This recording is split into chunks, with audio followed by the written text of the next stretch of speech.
আমরা কোরআন শুনতে এসেছি, আমরা ভাগ্যবান, বলি আলহামদুলিল্লাহ। يتلون كتاب الله وأقاموا الصلاة وأنفقوا مما رزقناهم سرا وعلانية يرجون تجارة لن تبور جربنا الله أكبر।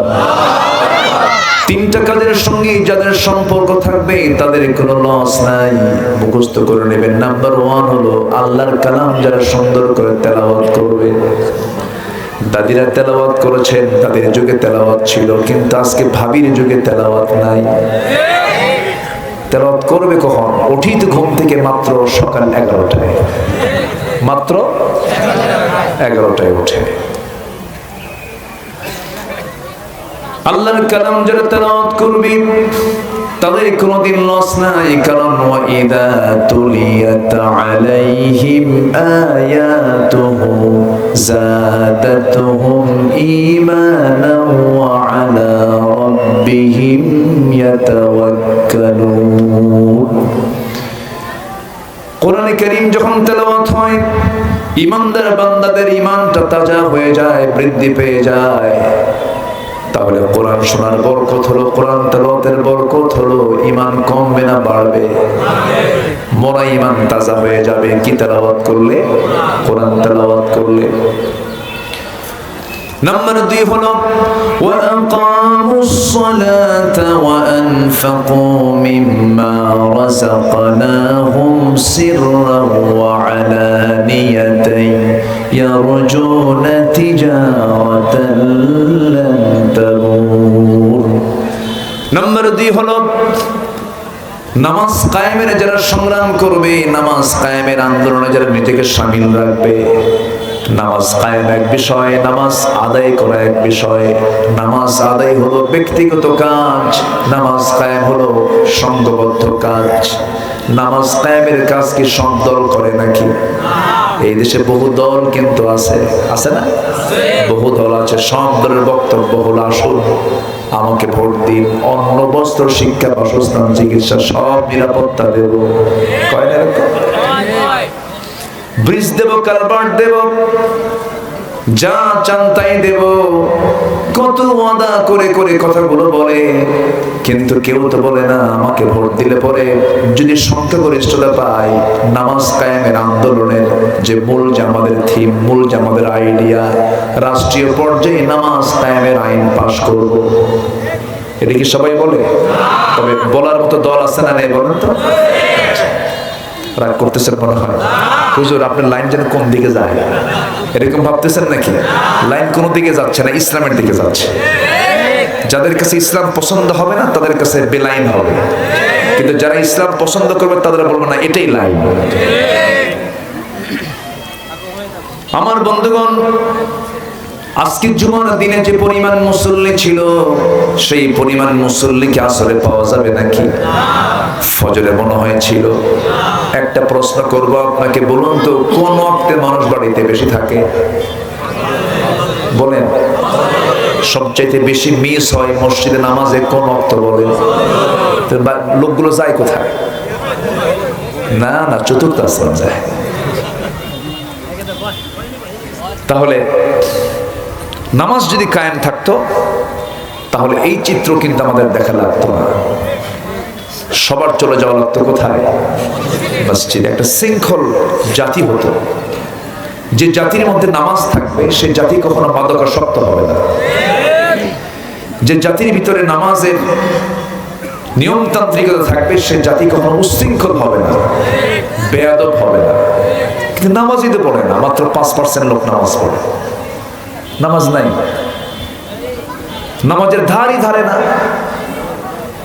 নামাজ পড়েই না। জুমার দিন কোনো মতো যায় বলে আল্লাহ তুমি তো ছাড়ো না, আমিও পারি না। আল্লাহু আকবার।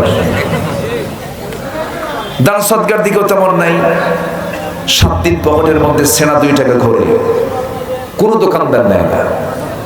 ওই 2 টাকা মানে অচল হয়ে গেছে, এখন টাকাটা দেবে কোথায়?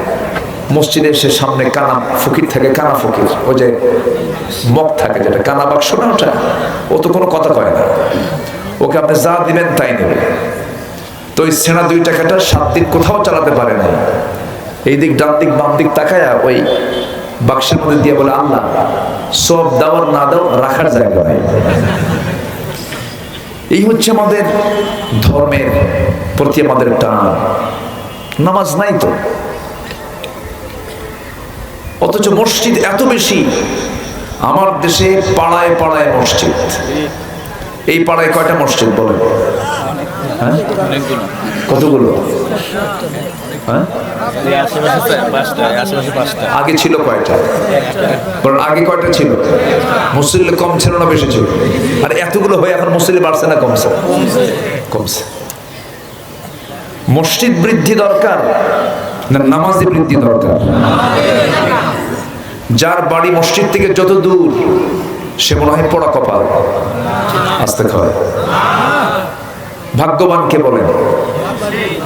যার বাড়ি দূরে। কিন্তু আমরা কি মনে করি জানো, আমার কপালটা কত ভালো, আমার ঘরের সাথেই মসজিদ, সব যে কম পাস তুই, তোর আমল নামায় তো সব কম। যত দূরে বাড়ি হবে তত সব বেশি হবে। এক সাহাবী বললেন, ইয়া রাসূলুল্লাহ, মসজিদের সাথে আমার কিছু জায়গা আছে, আমার আসতে কষ্ট হয়, আমি এখানে আমার আবাসস্থল করতে চাই। রাসূল বললেন, না না, দরকার নাই, যত দূরে থাকবে তত সব আল্লাহ পাক তোমার আমলনামায় বাড়ায় দিবে। জোরে বলি সুবহানাল্লাহ। মসজিদ সবাই করে এখন, একটু মারামারি লাগলে বলে, তোর দাদার জায়গায় আমি নামাজ পড়বো, আমার দাদার সম্পত্তির উপরে নামাজ হবে। আসলে এরকম আছে কিনা? মসজিদ বানানো সওয়াবের কাজ, আবার অপ্রয়োজনে হিংসার বশবর্তী হয়ে মসজিদ বানানো গুনাহর কাজ। আছে নাকি এরকম মসজিদ? আলহামদুলিল্লাহ, দেখেন আলহামদুলিল্লাহ। আমার আওয়াজ কি সবাই শুনতে পাচ্ছেন তো?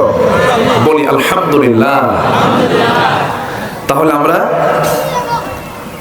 নামাজি হব। এতক্ষণের বক্তব্যে আমরা বুঝলাম আমাদের নামাজি হওয়ার দরকার আছে কিনা বলেন? লস নাই 3 কাজে। কয় কাজে বলেন তো? সূরা ফাতির। আরেকটা হলো, প্রথম হচ্ছে তেলাওয়াত, নাম্বার 2 হলো নামাজ কায়েমের কাজ করা, সফল হবে। নাম্বার 3 হলো গোপনে প্রকাশ্যে যারা আল্লাহর পথে খরচ করবে, ওয়ানফাকু মিম্মা রাযাকনাহুম সিররান ওয়া আলানিয়াতান ইয়ারজুনা তিজারাতান লান তাবুর। জোরে বলুন আল্লাহু আকবার। গোপনে প্রকাশ্যে যারা আল্লাহর পথে যারা খরচ করবে তাদের কোনো লস নাই। আল্লাহ বলছেন লান তাবুর। আরবি গ্রামার যাদের জানা আছে, গ্রামাটিক্যাল দিক হলো লান তাবুর মানে হলো কখনো লসের সম্ভাবনা নাই। জোরে বলুন সুবহানাল্লাহ।